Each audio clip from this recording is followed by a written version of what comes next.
Dennis Donahue grew up in Essex Junction, Vermont, and really learned how to ski at the Underhill Snowball. I moved from Essex to Manchester, New Hampshire, and they had a ski team, and we were going to the state championships, and I was primarily a downhill skier, but all of us, we needed some skiers to race the cross-country event. When I went to Holderness, sophomore year, everybody on the ski team, everybody had to ski cross-country. So 3 years of all 4 events at Holderness actually, and all 4 events at Middlebury. And cross-country, it was all classic. So it was left foot, right foot, right foot, and just learning how to kick and glide. Progress was pretty rapid if you were fit and willing to work hard. To be on the team, I put my hand up to ski cross-country. And Dennis also put his hand up for the ROTC. And like many a collegiate cross-country skier who went through ROTC, he found his way to the Biathlon Training Center in Anchorage, Alaska. So went on active duty and then ended up in Alaska doing biathlon full-time. It was very intense, learned a lot, had good coaches. I was on the B team. That was the Olympic year in 1968. I could ski respectably, but I couldn't hit the target. We went to Norway from January into March and did a lot of local cross-country races, but more local biathlon races. When I got out of the service in 1970, I skied for the Putney Ski Club, and that was John Caldwell, and he was coach of the U.S. ski team. And he espoused the notion of clubs. He supported that.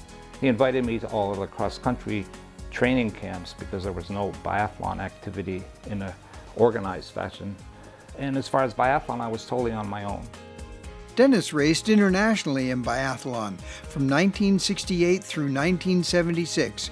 He was on the U.S. Olympic biathlon team for both the 72 Sapporo Olympics and the 76 Innsbruck Games, and in 1978 started teaching school at Holderness and coached their cross-country skiing.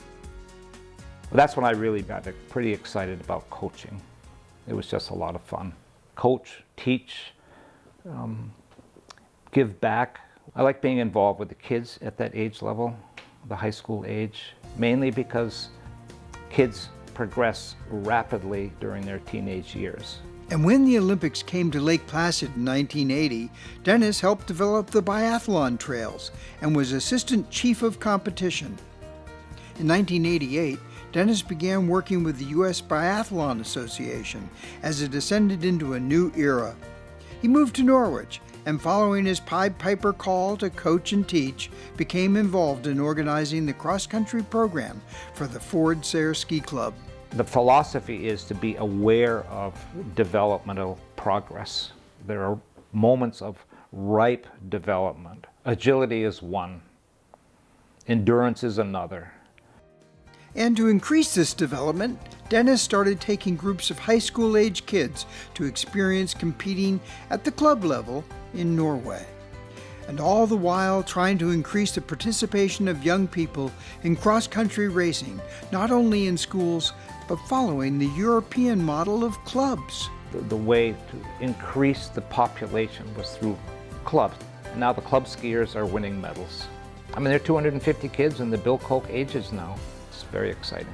And it's fun to be a Vermonter involved.